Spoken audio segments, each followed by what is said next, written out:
আর্জেন্টিনার চতুর্থ নাকি স্পেনের দ্বিতীয়, কাদের হাতে উঠবে এবারের বিশ্বকাপের সোনালী ট্রফি? প্রেডিকশনটা যদি একটু জানতে চাই, কাকে এগিয়ে রাখতে চান?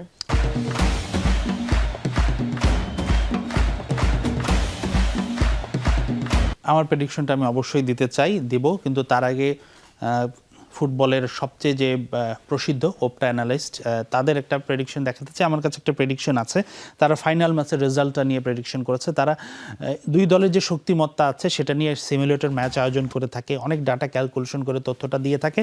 তারা স্পেনকেই ফেভারিট বলছে, তারা 45% ফেভারিট মনে করছে যে স্পেন জেতার সম্ভাবনা এই ম্যাচটা বেশি, এবং 26% সম্ভাবনা তারা আর্জেন্টিনার দেখছে, এবং বাকি যেই সম্ভাবনাটুকু আছে সেটি হচ্ছে ম্যাচটা হয়তো ড্র থাকবে, এর পরবর্তীতে টাইব্রেকারে চলে যাবে সেটা, তবে স্পেনকে তারা ফেভারিট রাখছে।